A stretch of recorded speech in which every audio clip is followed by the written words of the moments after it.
તો આજે ગરવા ગિરનારની સાનિધ્યની અંદર આપણે સતત સનાતન સંસ્કૃતિનું શિવ સ્વરૂપ અને આ મહાશિવરાત્રિના 5 દિવસના મેળાની અંદર શું અલૌકિક થવાનું છે, શું વિશેષતા અને સંસ્કૃતિ શું, આ તમામ વિષયો પર આપણે સનાતન ધર્મના સાધુ સંતો, એ કલાકારો, એ રાજકીય પક્ષના એ નેતાઓ તમામની સાથે આપણે સંવાદ કરવો છે. હવે સંવાદ કરવા માટે ગુજરાત ભાજપના સૌરાષ્ટ્ર ઝોનના મહામંત્રી અનિરુદ્ધભાઈ દવે આપણી સાથે છે. અનિરુદ્ધભાઈ, સ્વાગત છે પહેલા તો ન્યૂઝ રૂમમાં આપનું. અનિરુદ્ધભાઈ, મહાશિવરાત્રિનો મેળો સનાતન સંસ્કૃતિ અને એ સનાતન સંસ્કૃતિની આપણી આ ધરોહર છે.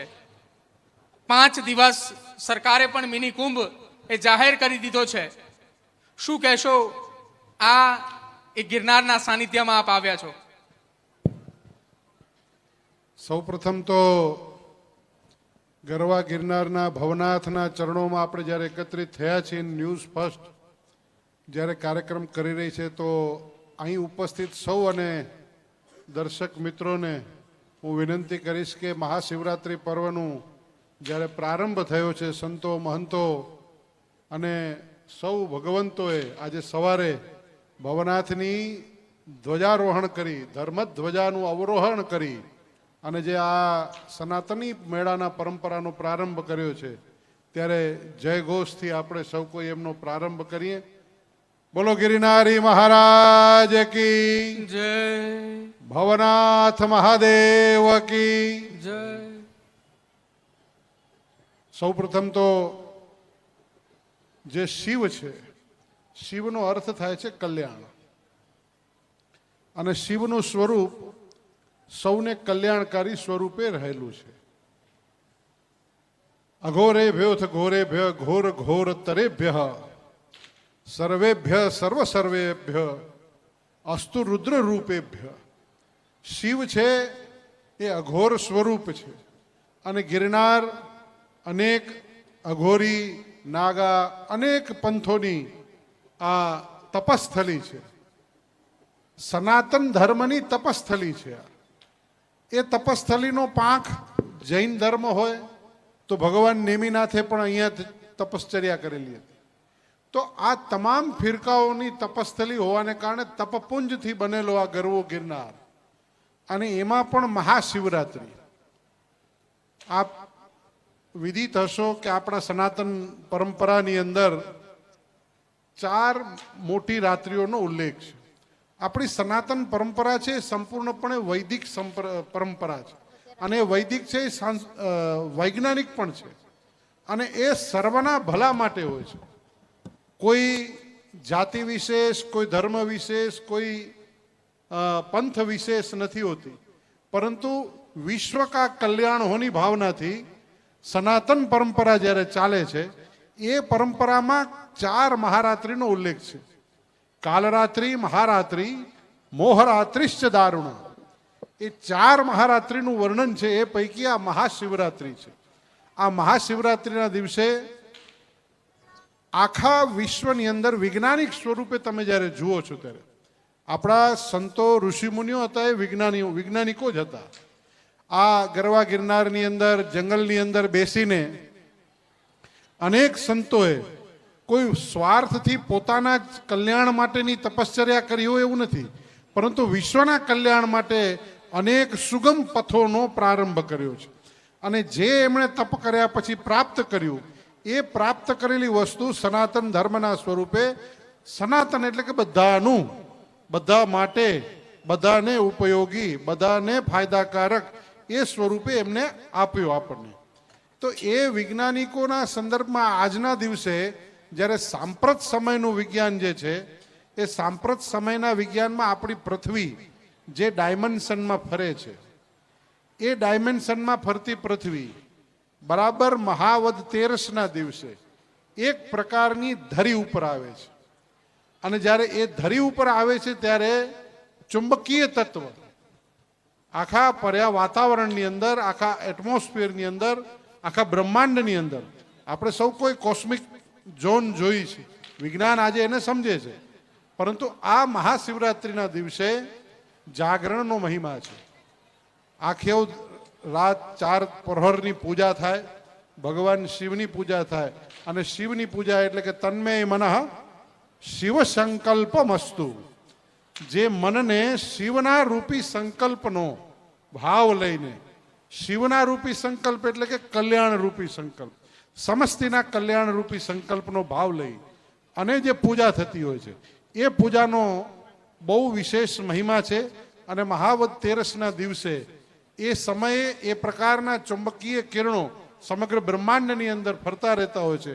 અને જેની કરોડરજ્જુ ટટાર છે, સીધી છે, એટલે કે આપણે સૌ કોઈ મનુષ્યો એને માત્ર જાગતા રહેવાથી એ પ્રકારના સકારાત્મક તત્વો આવતા હોય છે. અને આ સકારાત્મક તત્વ આવે એના માટે આપણે 4 પહોરની પૂજા કે 4 પ્રહર કીધા છે. આપણે એને 4 પહોર કહેતા હોઈએ છીએ. તો પ્રહરની અંદર દર 3-3 કલાકની વિશેષ સ્વરૂપથી, વિશેષ પ્રકારના અવયવોથી, પદાર્થોથી, પુષ્પોથી અને ખાદ્યાન્નોથી ભગવાન શિવની પૂજા થતી હોય છે. એ તો થતું જ હતું, પરંતુ આની અંદર સમુદાયની અંદર હજારો વર્ષથી આ શિવરાત્રિનો મેળો ચાલે છે. અને જ્યારે હજારો વર્ષોથી શિવરાત્રિનો મેળો ચાલે છે, પરંતુ એની અંદર યુગાનુકૂળ પરિવર્તન કરીને સાંપ્રત સમયમાં દેશના વડાપ્રધાન માન્ય નરેન્દ્રભાઈ મોદી સાહેબ અને ગુજરાતના મુખ્યમંત્રી આદરણીય ભૂપેન્દ્રભાઈ પટેલ સાહેબની ડબલ એન્જિનની સરકારે સનાતન ધર્મના વ્યાપક વિષયોને લોક ઉજાગર કરવા માટે થઈ અને નવી પેઢીને અનુરૂપ અને સુંદર મજાનું, તમે જોયું છે કે આજે જ્યારે ડમરૂ યાત્રાનો પણ પ્રારંભ થઈ રહ્યો છે, આખું જુનાગઢ સુંદર મજાની લાઇટિંગથી શણગારાઈ ગયું છે, કેસરિયા રંગથી ચારેય બાજુ રંગાઈ ગયેલું છે. એટલે કે આ બલિદાનનો રંગ છે. અને એ રંગેથી રંગાયું છે. એમાં ગુજરાતની સરકારે, યાત્રાધામ વિકાસ બોર્ડ હોય, એ સાંસ્કૃતિક મંત્રાલય હોય, ગુજરાતની સરકાર હોય, તો એ સૌ કોઈએ આ યોગદાન કરતા કરતા આ મેળાની અંદર ભવ્યતા, સુગમતા, દિવ્યતા અને લોકભોગ્યતા આપેલી છે. એટલા માટે આપેલી છે કે લોકોનું કલ્યાણ થાય. લોક કલ્યાણ કઈ રીતે થઈ રહ્યું છે? કે શિવ કલ્યાણથી. જે સનાતન ધર્મ, શાસ્ત્ર સંગત આપણી જે વાત છે એના સાથે જોડીને આ થઈ રહ્યું છે. તમને બધાને ધ્યાનમાં જ હશે, નહીંતર હું દર્શક મિત્રોને કહેવા માંગુ છું કે આ ગિરનારની અંદર ભગવાન ભોળોનાથ, ભગવાન મહાદેવ એવી પરંપરા પણ છે ને એવી વાયકા પણ છે. અને એવા અનેક સિદ્ધ પુરુષોએ જોયેલું પણ છે કે મહાશિવરાત્રિના દિવસે મેળાની અંદર, એ રવાડીની અંદર ભગવાન ભોળોનાથ કોઈને કોઈ સ્વરૂપે એ આવતો રહેતો હોય છે.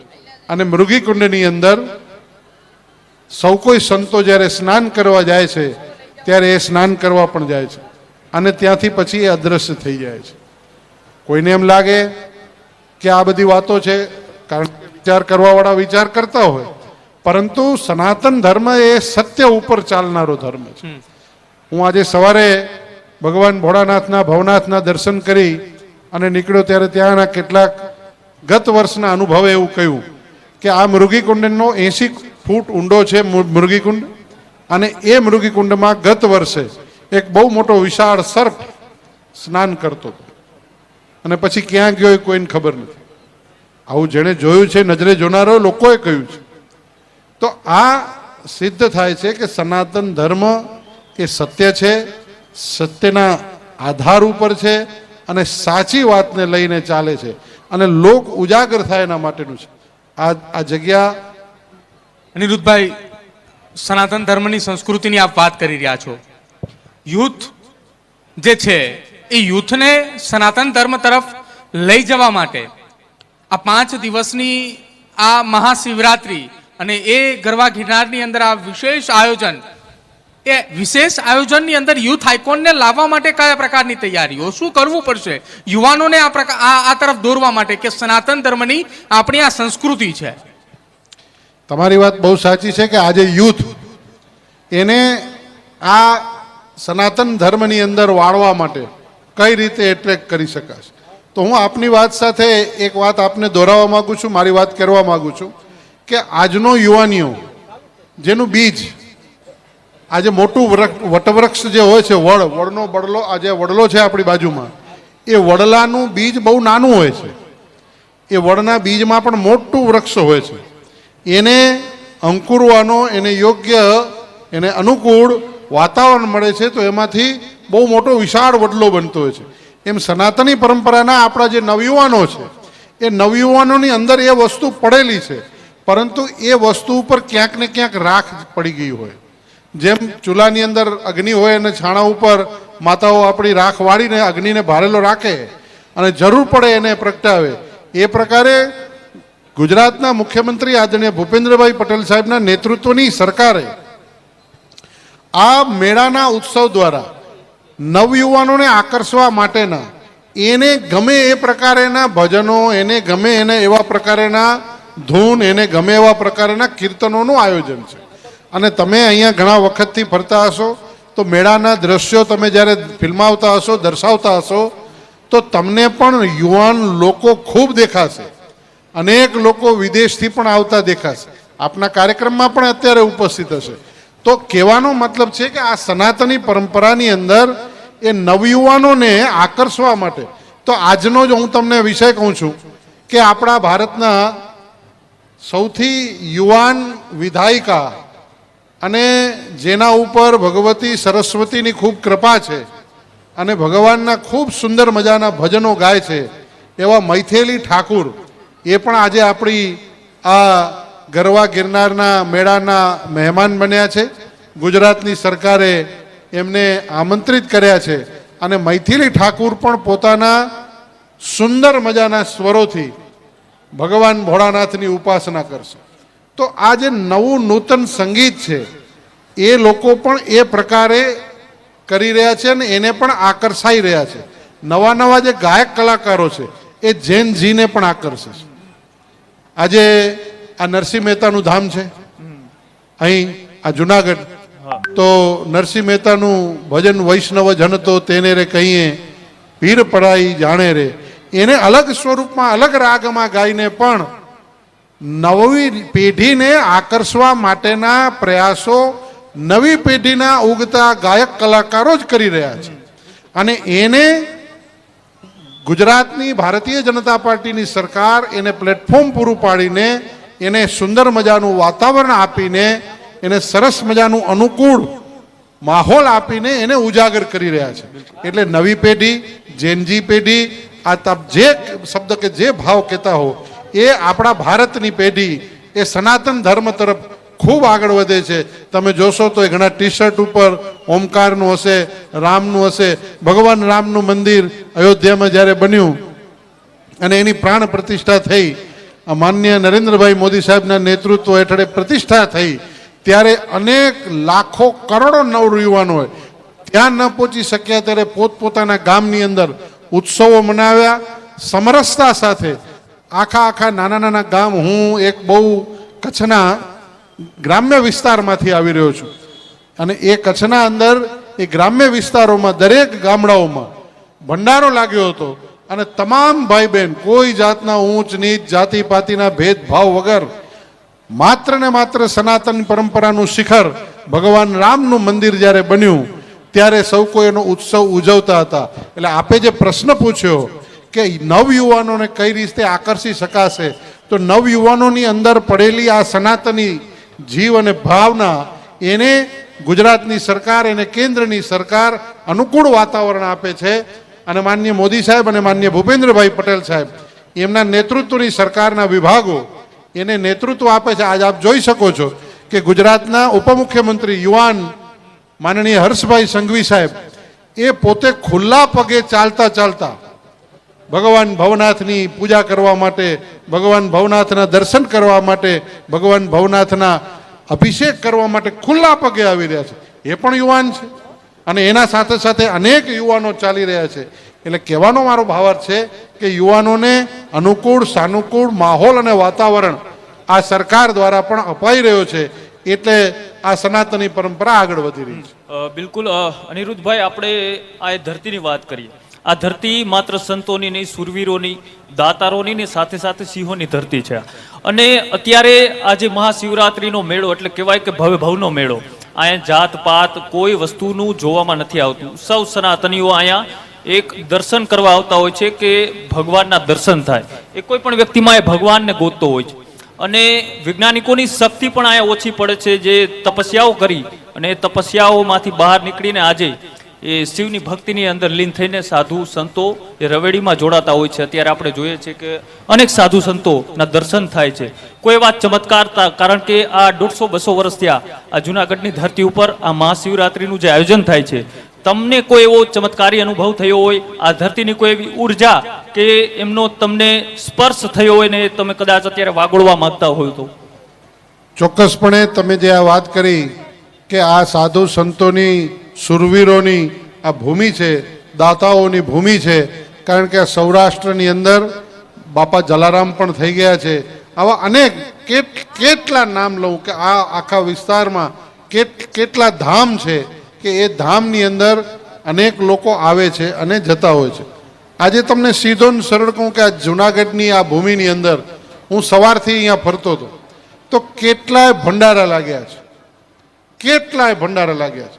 તમે જે જાતપાતની વાત કરી તો હું આપને કહેવા માંગુ છું કે સનાતન ધર્મમાં જાતિપાતિ છે જ નહીં. ભગવાન કૃષ્ણએ સ્વયં ભગવદ્ ગીતામાં કીધું છે, જન્મના જાયતે શુદ્રો કર્મણા દ્વિજ ઉચ્યતે. ભગવાન કૃષ્ણએ સ્વયં કીધું છે કે જન્મથી તમામ લોકો શુદ્ર છે, પરંતુ એ કર્મ જે પ્રમાણે કરે એ પ્રમાણે એ થતા હોય છે. અને એમાં ભગવાને એ પણ કહ્યું છે શ્રીમદ ભગવદ્ ગીતામાં કે ચાતુર્વર્ણ્યમ મયા સૃષ્ટ, કે 4 વર્ણની મેં રચના કરી છે. એવું ભગવાન કૃષ્ણએ ભગવદ્ ગીતામાં કીધું છે. કારણ કે દ્વારિકાધીશ પણ અહીંયા જ બિરાજતા હતા. તો ભગવાન કૃષ્ણે કીધું કે ચાતુર્વર્ણ્યમ મયા સૃષ્ટ, અને પાછળ તરત કીધું છે ગુણ કર્મ વિભાગ છે. કોઈ જાતિપાતિથી નહીં, એના ગુણ અને કર્મથી મેં એના ભાગ કર્યા છે. એટલે આ ભગવાન ભોળોનાથ તો જે છે ને એ તો અલગારી છે બાવો. એને ભગવાનને પાણીનું એક કળશિયો અને એના ઉપર એક ફૂલ ધતુરાનું મૂકો એટલે મારો ભોળોનાથ રાજી થઈ જાય.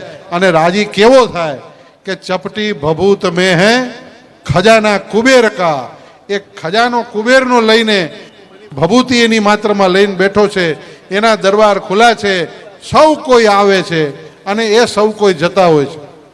તો આ ગિરનારની ભૂમિમાં હું 12મું ધોરણ ભણીને દર્શન કરવા આવ્યો હતો અને મને ભવનાથની દાદાની દર્શન કરી લગભગ આ હું 1985ની વાત કરું છું.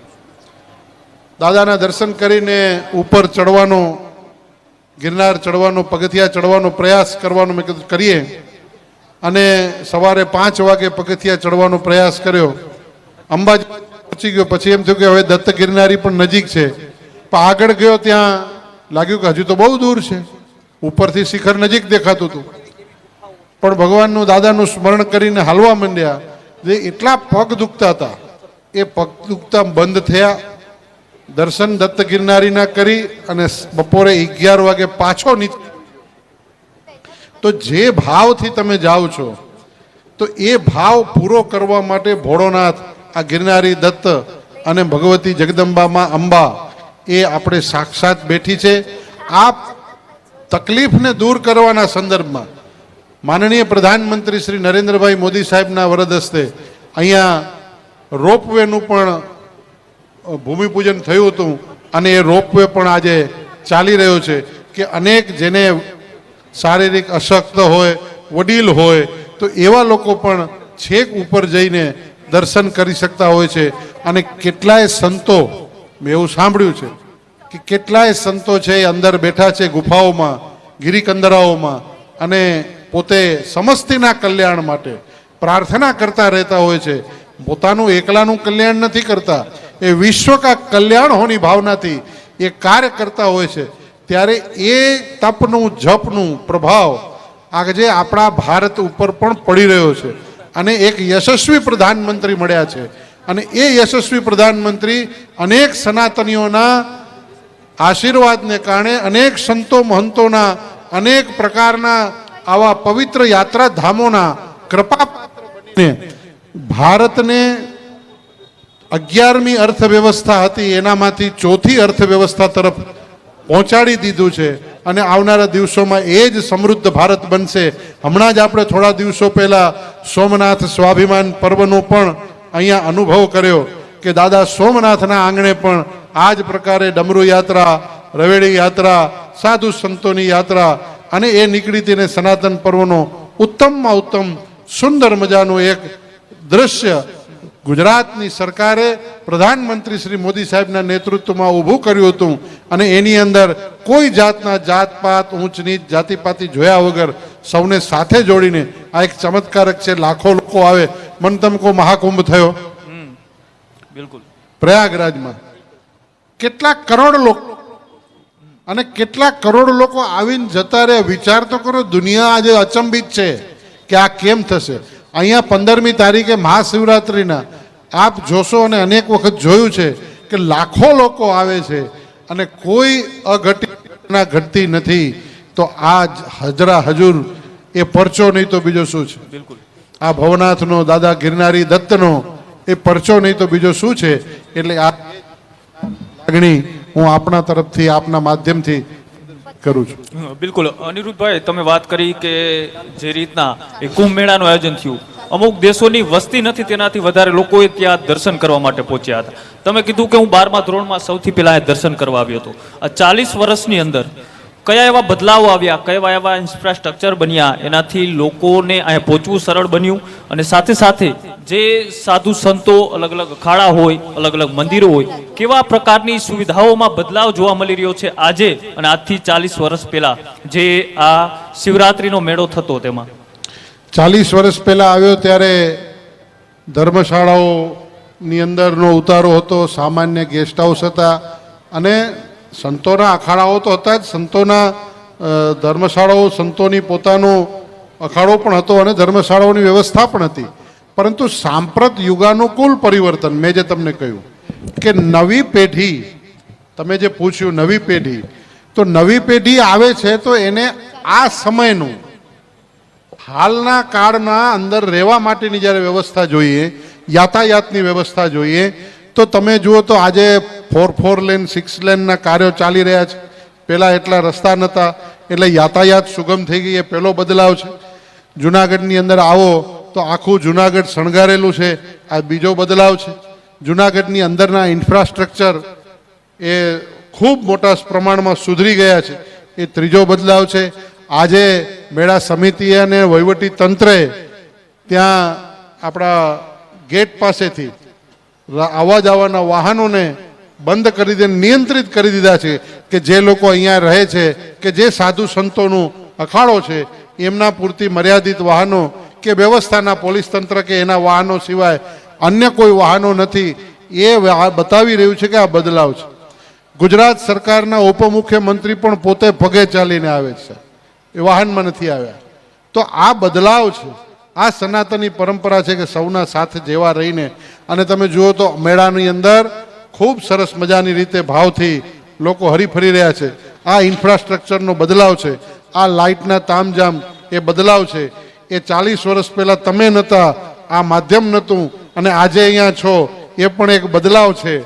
એને એ બદલાવ આ આપણે આજે દુનિયાભરની અંદર તમારું પ્રસારણ લાઈવ જોતું હશે તો એ એક બદલાવ છે અને એ લાઈવ બતાવી શકાય એવા પ્રકારના ઇન્ફ્રાસ્ટ્રક્ચર દેશના પ્રધાનમંત્રી મોદી સાહેબ અને માનનીય ભૂપેન્દ્રભાઈ પટેલ સાહેબની સરકારે એવા ઇન્ફ્રાસ્ટ્રક્ચર બનાવ્યા છે, એવા સેટેલાઇટો છોડ્યા છે કે તમે અહીંથી લાઈવ દુનિયાને બતાવી શકો.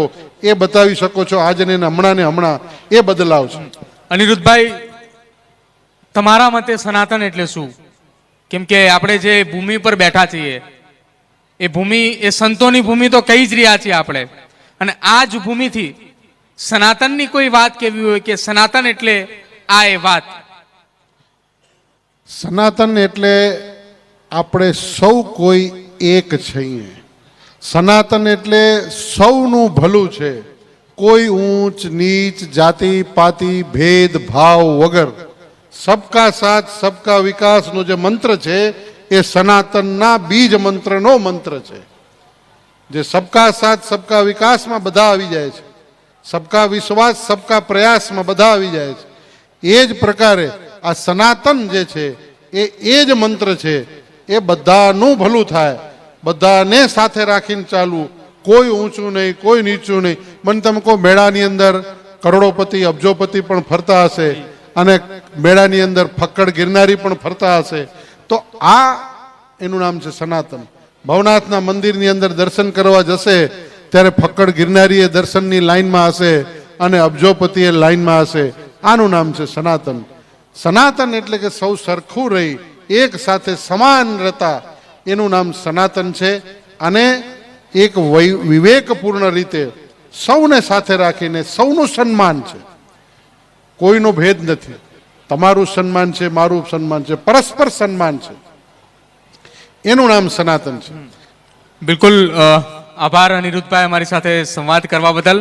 અને ગિરનારના સાનિધ્યની અંદર આ એક અનોખો સંવાદનું અત્યાર સુધી રાજકીય પક્ષના નેતાઓ સાથે રાજકીય ચર્ચાઓ કરતા હતા, પણ ગિરનારના સાનિધ્યમાં છીએ અને મહાશિવરાત્રિનો પર્વ છે એટલે એક સનાતન ધર્મનો એક સંવાદ કરવો હતો અને સંવાદ આપની સાથે થયો. ખૂબ ખૂબ આભાર અમારા સાથે સંવાદમાં જોડવા બદલ. ધન્યવાદ ભાઈ, ખૂબ ખૂબ આભાર આપો.